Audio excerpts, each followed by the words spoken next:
this is the thing that sucks most about the brain injury is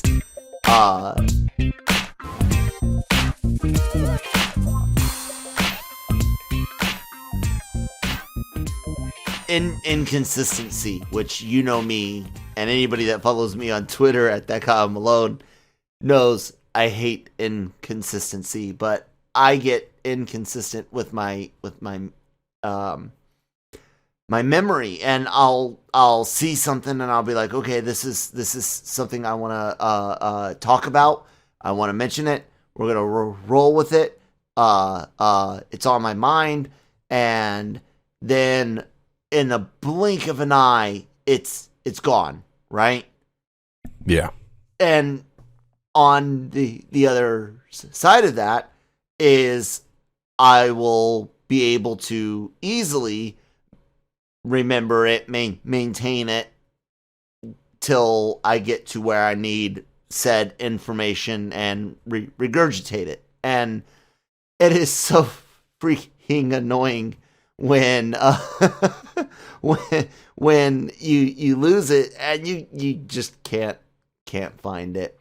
What's worse is finding it 3 hours later. Yeah. And then be like, oh yeah. Yeah, which is always a terrible thing, because then you're like, oh, I just wasted, especially on podcasts. It's like, fuck, I just wasted this time on this, that, and what I really wanted to talk about was this other thing. And anyways, good morning, everybody. Welcome to LR Mornings today with Kyle and Brian. Brian Brantley, I have not talked to you in a while on this show. Right? Yeah, it's been a couple weeks. No, Friday. Last week? No, yeah. It's funny. We spoke. We did the Friday show, and we recorded a thing. I don't think it's up yet on Saturday, but the last 2 to 3 days have been so crazy. Not the world, entertainment, everything, every aspect of life, that it's felt like 2-3 weeks. Jeez. Yeah, I guess that, and I also have like 12 different fucking shows like you that I do, and I can't remember what show I've done with who. excuse me, but there's been a couple of things I've desperately wanted to know your opinion on. Kevin Feige, dude, all day long running his mouth on good stuff, like in a good way, giving us information. What did you hear what they had to say about Secret Invasion? I read a few things that it wasn't going to be like in-game scale event. Is that correct? Yeah. I heard that. I had heard that. I heard the Deadpool thing. I think that he talked about episode lengths and creativity and all. Yeah, I've read. Yeah, no, I'm talking just Secret Invasion. Oh yeah. I was not excited about Secret Invasion at all. I didn't care for the comic event. So the fact that now it feels like it's just sort of going to be just a series, maybe, you know what I mean? I like Nick Fury. I like Sam Jackson. So I'll be interested to see what they do with it. But I am happy that it's not going to be the central focus of the MCU. Yes. So that I am happy by that news. Even though Captain Marvel and Secret Invasion play into each other. The one thing I liked about what he said is it's not that, and that being the comic book where everybody was a fucking Skrull. It's not that, but it is, or it very much is a showcase for Sam Jackson and Ben Mendelsohn in tapping into the paranoia elements of the Secret Invasion comic series that was great with the twists and turns that took. Says who. So that's certainly our focus more. Then can we cram in more characters than in-game, like publishing? Dude, that makes, to me, this sounds like a sword project dealing less with capes, scrolls in capes, and more like scrolls in world government. What do you think? Yeah, I agree. And you know, we always jokingly, well, not really jokingly, say, you know, in Feige we trust, but you know, this is more evidence of that. You know, here's an event that I didn't care for. Here's something that I'm like, what are they going to do with it? And the way it sounds like potentially they're going to do it is how it should be done. And I think something that actually might interest me. And looking forward, this is why it's so, slight sidebar, this is why it's so important that, especially established franchises, if you're going to spend a bunch of money, you're going to, you know, build shows and movies, you need to bring people who love the source material. You do. And I know that there are those who disagree with that. There's varying, you know, opinions on creative control and how things like this should be done. But in my opinion, if you want to create something new, go create something new. Do it. Nolan does it all the time. He makes up new things, and if you want to create something new, create something new. But if it's an established thing, you gotta love it. And Kevin Feige loves Marvel, and he's very respectful to it. And here's another example of him looking at it and saying, okay, what works, what doesn't work, and how can we, you know, approach this properly. And that was the thing I got from all the stuff he was saying. I was just in awe. I was like, holy, she's saying all the right things. And I'm just like, wow, this guy gets it. I wish there was a person like that for another studio I know of. Well, yeah, there's more than one studio. I can think of several studios. Yeah. Almost they could fill an entire hand. But yeah. Yeah. I've had to talk about Sony a little bit earlier this week with Nick. Yeah, and the move of Morbius and how I think it's a sign that of not strengthen that movie like some have, like, oh, look how well Venom did. I'm like, then if you're worried at all, put Venom there. You know, I think it's a sacrificial play, but we'll see. But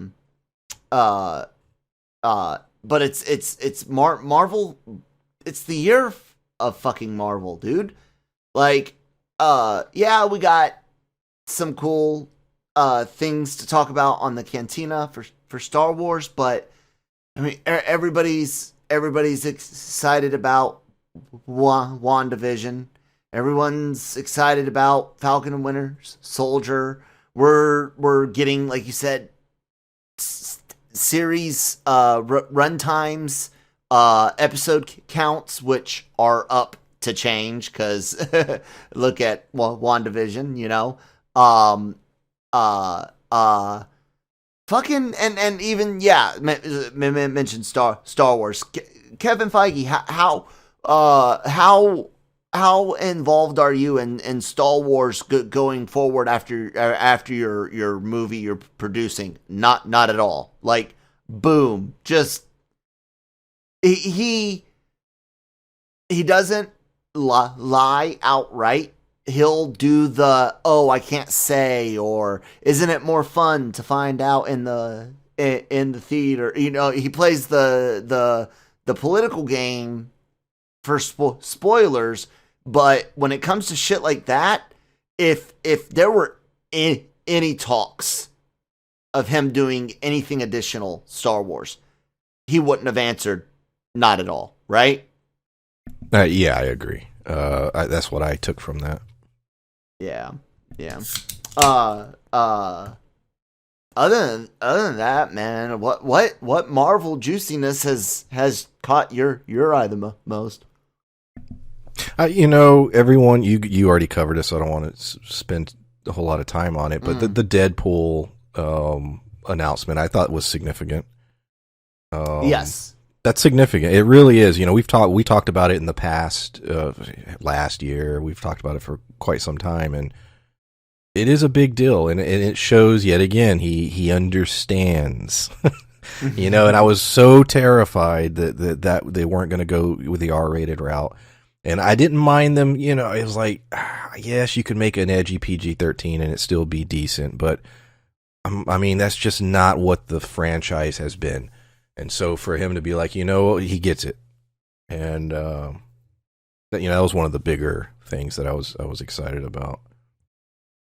Yeah. I just, my big thing is just still like, how like I was talked earlier this week, like how do you do this? Because he doesn't, you can't just have him be a part of an Avengers movie ever, I think multiverse where he's just, because of who he is, able to travel in between for one reason or another, is the best way to do it. But I loved the funny idea we had of how, like, in the background of Doctor Strange 2, you see Deadpool fall out of a portal, like, onto the antenna or spire of a skyscraper or something. Yeah. And as the battle's going on, you can see him like lifting himself off and falling to the ground, and then like the final battle ends like mid-credit scene as Deadpool getting up and going, where the fuck am I? Yeah, that and I think that's the style, the humor, I think that's what they're going to go for, that kind of approach. Oh, I hope so. That's the way to do it in my mind. Like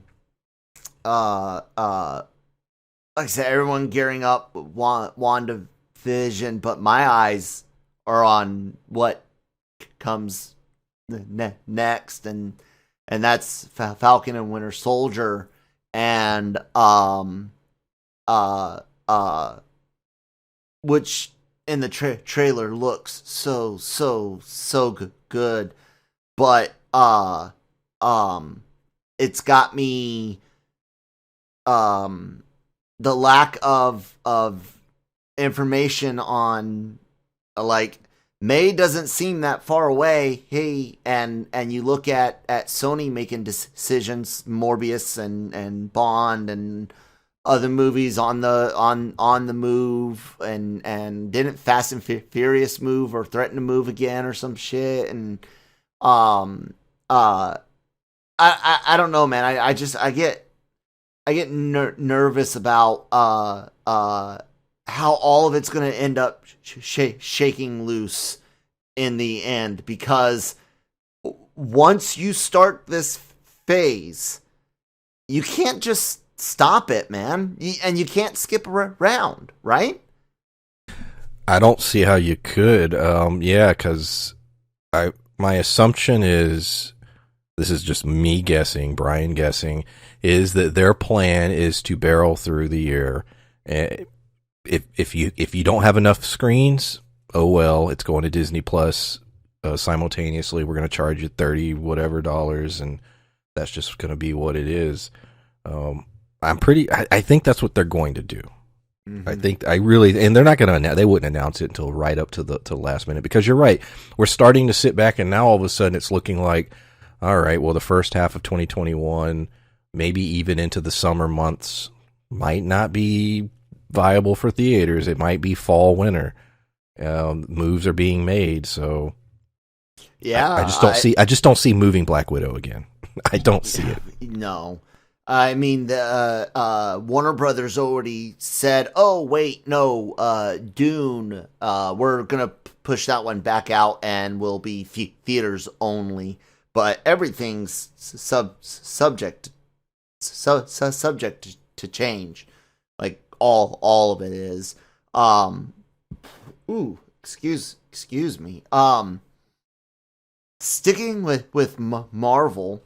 Sticking with Hollywood's obsession with sequels and redos and reboots and how comics do it all the time. How excited are you about Miles Morales getting a Clone Wars? Clone Saga. Or Clone Wars, Clone Saga. Yeah. Yeah, I read that. I saw that.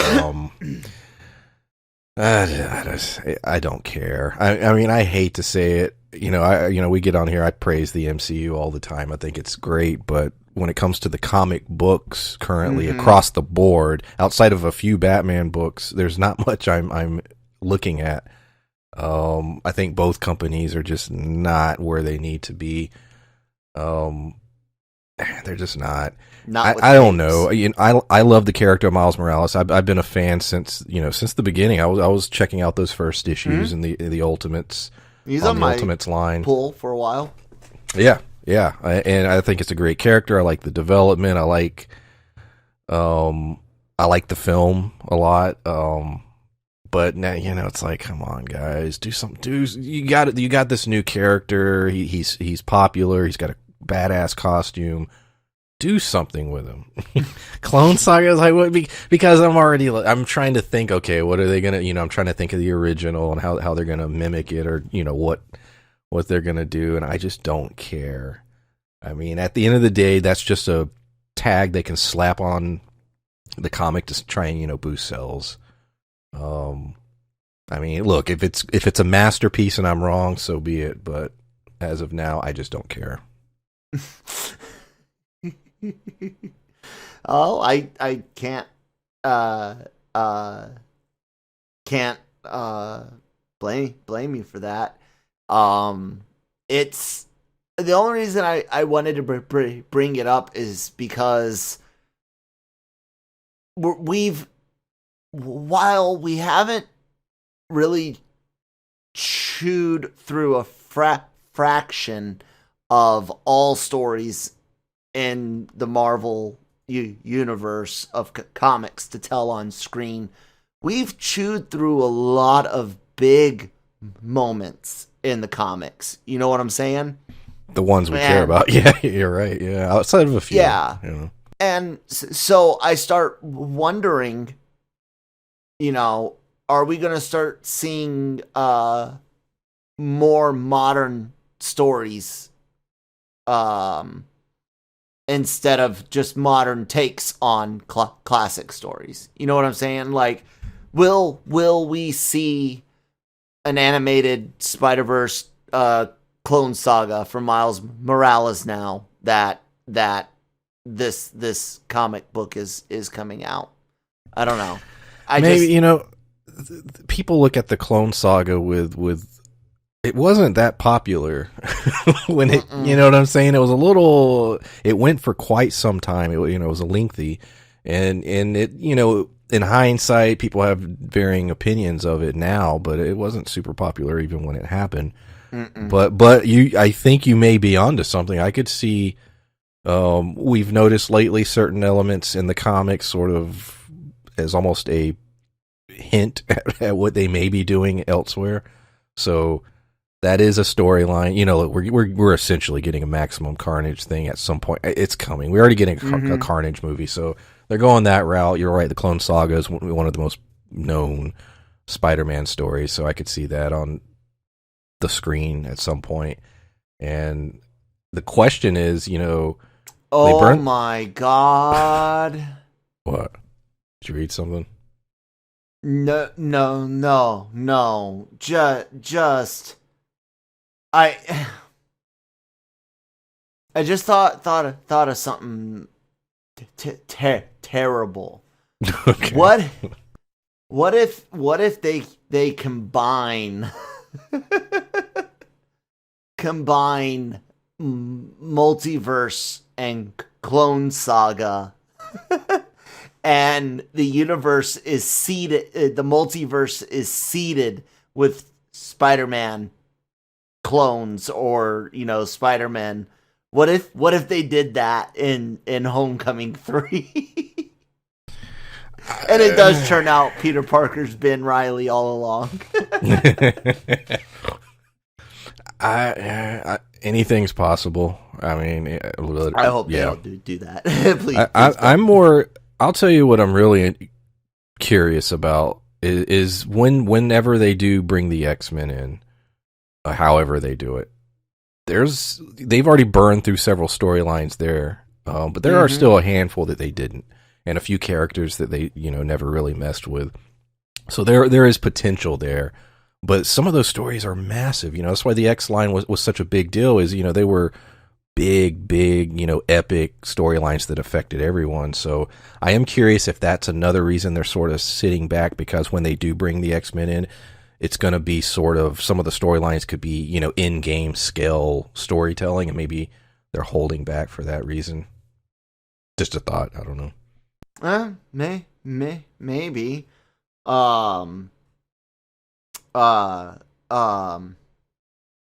Who knows?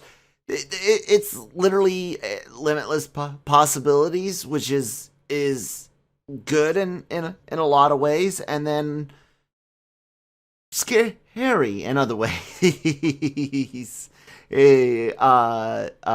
Scary in what Sony could do. Yeah, I don't know. Their whole thing with trying to do this connective tissue, which is why moving Morbius is weird to me. I don't know what to make of it, because Sony, if your stuff is even partially related to Spider-Man Homecoming 3, and the reason I'm calling it ladies and gentlemen, is that's what Kevin Feige said they call it. So until further notice, I wonder, since they don't have a Disney Plus, what's their game if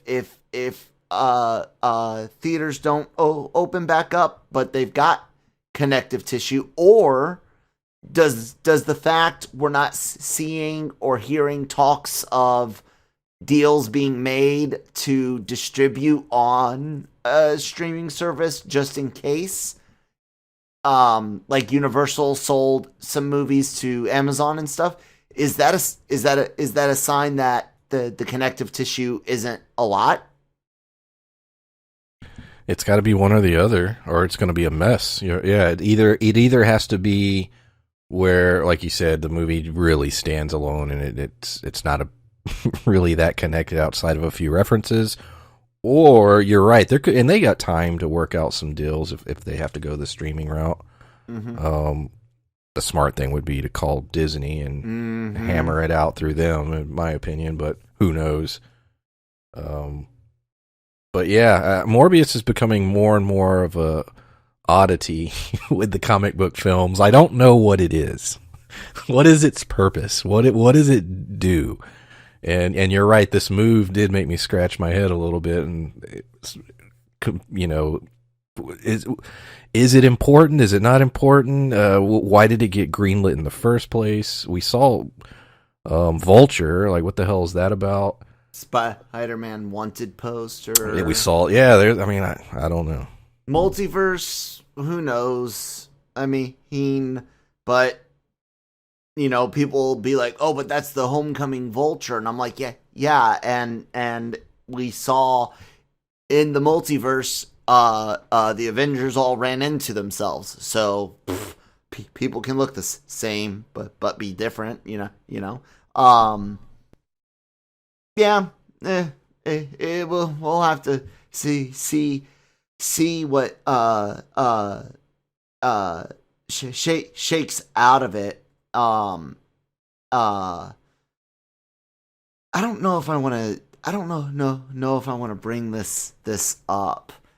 All right. Just because it's you, and these are all rumors.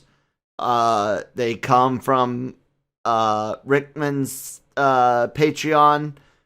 Take with extreme amounts of salt or as little salt. Whatever amount of salt means. Like, this is, iffy type stuff. But he did have several things that he did call. The one I wanted to get at is Marvel working on multiple rated R films, and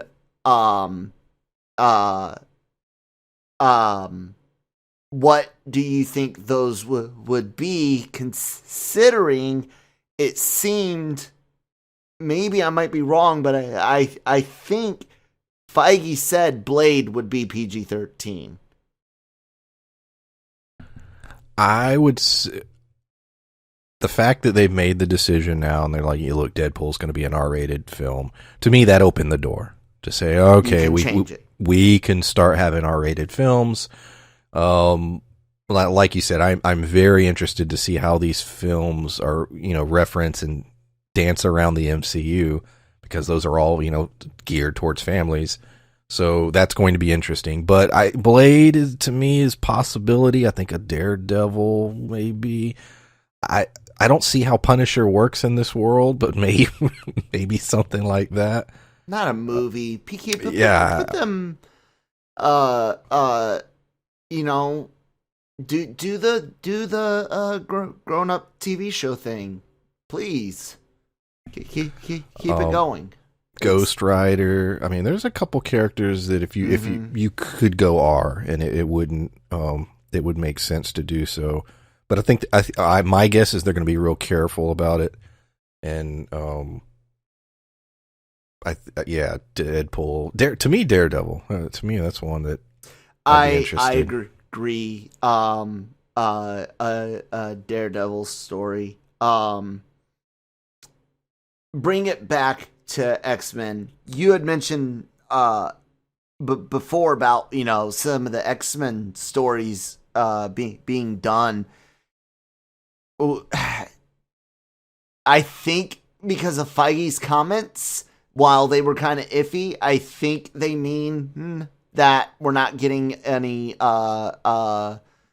X-Men mutant stuff in WandaVision itself. Maybe Doc Strange too, because he said, we've been talking about it. Of course, there's things in the plans, which is that political talk, but he didn't do any of that teasy type stuff that it was soon. So I think it's a little bit further down the road. Agree or disagree? I think so. Yeah, I said that earlier. Yeah, I think so. But speaking of X-Men, real quick, Logan, there's a good example of a film that comic book movie, edgy, rated R, critically acclaimed. Also, had a deep, critically acclaimed. It had a decent box office, nothing massive, but it did well enough. But there's a character that it's like you could make another R-rated film, and you've set up the idea that you could do that. So I don't know. And going back to the Daredevil real quick, I know Kevin Feige always, he wants to be the best. And you have something, and I love Nolan, and I love the Dark Knight trilogy, and I love the Dark Knight, but I could imagine Feige thinking, I want to make my Dark Knight. Mm-hmm. His edgy comic book film that's very, grounded in realism, and you have Daredevil, and it's a little edgier because it's R-rated and this and that, and I could see him going for that and trying to pull that off, and I think it could work. I mean, all you're talking about is just doing what they did on Netflix, but condense it. Absolutely, 100% agree. 100% agree. The show was amazing, and I think you pump a little bit of a budget in there, and honestly, it didn't even need that. It was great for what it was. And you've got the perfect villain for the film, Bullseye. You introduce Charlie Cox and Spidey, and boom! Guess what, ladies and gentlemen? Rated R, MCU Daredevil film, Daredevil Bullseye, something like that. The one thing I will say, since there's already a Daredevil out there show and a Daredevil out there movie, if we get an MCU Daredevil, it needs to come with its a subtitle off the bat. And there's something that already did, like Captain America: The First Avenger had a subtitle. What else had a subtitle right off the bat? Not Guardians, not Strange. Spider-Man: Homecoming, I guess. Anyways, there's one story for the X-Men left for them to discuss, man. To set up for movies that we haven't seen ever, and barely anyone remembers it because it didn't get a big to do in the cartoon, but it did get a big to do in the comics, and that's Onslaught. Yeah, that's a good one. And that's what I think you should build up an X-Men duology or trilogy to end up being against that. Just like similar to the movies, the psionic energy, that emotional energy between Charles and Magneto, Eric, is so intense that it manifests this beast of a bad guy that causes the mutants to have to unite to go against him. And then you could set up something for like Mr. Sinister or something like that later on. I don't know what if we're going to, because I think they're going to let the mutants play mostly in their own world at first. Do you agree with that or no? Do you think they're going to be like rammed into the universe? That's what I don't know. Okay, so I really don't. Let's pretend they do it where it's like they sprinkle in the universe, but they play. You're going to get some X-Men stories that are isolated together. What do you want to see? What big story can you recall, or could you come up with that you would like to see? I've always been a Sinister fan, so I would like to go that route with the idea of somebody who's been around a while. See, that's the tough part. I don't know how they're gonna do it, and like you said, it's so tough, and that's why there's been so many debates and questions for so long, because it's like we're not introducing a character, we're introducing like hundreds. And a lot of villains, but a lot of these villains, their backgrounds are so important, and until I really know how they're going to bring them in, that really it complicates the question, because a character like Sinister, it's important that he's been around a long time. Yes, and now you could adjust that, you can adapt to it, but it just depends. With him, you get a couple of the bioweapon stories that you can play with. That mutant plague.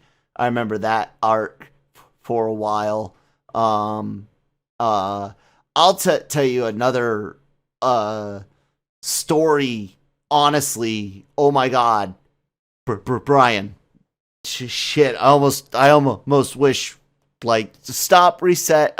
Good morning, everybody. Welcome to LRMornings. No, what if What if they're admitting to a multiverse, right? Right? And they do at least one, maybe two movies. I would say two movies of these X-Men in their own universe. They're not the Fox X-Men. They will be the MCU's X-Men, but the story is Messiah Complex. Yet again, amazing story. I collected it as it came out, but it really needs that history. That's the thing, is kind of like Spider-Man. Most people would get the general gist of it, with some exposition on hey, in our universe, our Scarlet Witch, decimated our numbers. No more mutants have been born. Yada yada yada. People know enough about the main cast of X-Men, Cyclops and Jean Grey and Wolverine and Magneto and you know what I'm saying? Like people know enough that I think you could do a deep dive. Like I think you could go in head first, be bold with it. But at the end of Messiah Complex, where it was Cable that took Hope Summers and time traveled, dimension jumped, whatever the fuck. At the end of Messiah Complex, what if it's them finding refuge in the main MCU, where the opposite has happened, where their Wanda destroyed all mutants. The MCU now has some mutants. That's an interesting take. Yeah, that could work.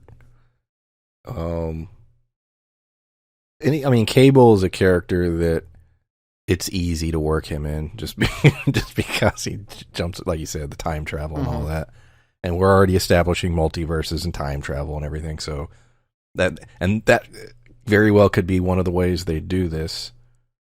Him and Bishop. Yeah. I've said Bishop and Forge.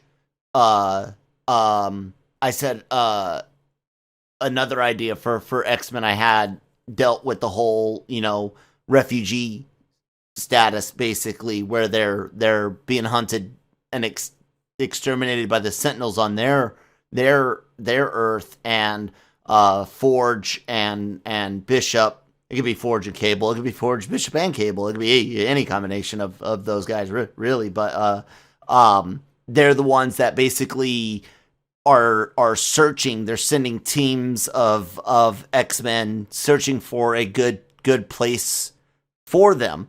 And it turns out the MCU Prime, at a certain time, was good, and maybe they've been in hiding, and something causes them to come out. I don't know. What do you? It's a never-ending guess, and fuck, man, I really don't know. Yeah. The mutant question is, that's been the biggest one for a long, long time. How are they going to? I would like that juxtaposition of Wanda creates mutants in the MCU, causing a bit of a maybe even stories that you could play on later on with having people with too many powers, which causes similar issues for the mutants in their new world that they faced in their old world. But yeah, I like that idea of a group of mutants whose Wanda destroyed them, and we get a Messiah Complex movie, and then we get those X-Men brought over, and they get to meet some new mutants who might be X-Men that existed together in the comics, but not necessarily in those other X-Men movies. I think something like that would be really cool, just because of the juxtaposition thing. But I'm weird and geeky that way. Hey. Anyways, I guess that's it, man. I'm done. I'm spent. It's geez, is tomorrow Friday? Yes, thank God. Yeah. I don't even know why I say that, because I still have podcasts and stuff. I'm about to say, how many? You have a bunch of shows. I know.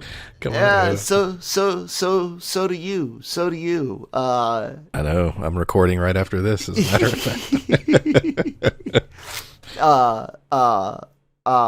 And we've got a show together, which I've got some news on the logistics. I'm not going to put it out on LRMornings.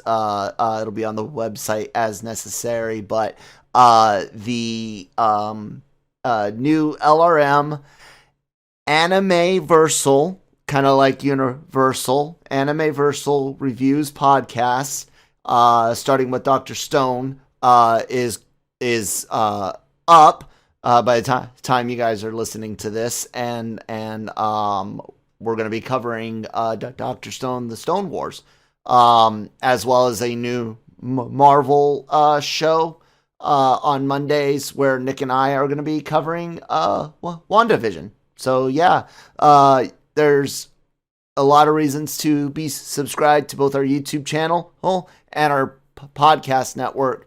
And of course, go to the website LRMonline.com every day, because you have to.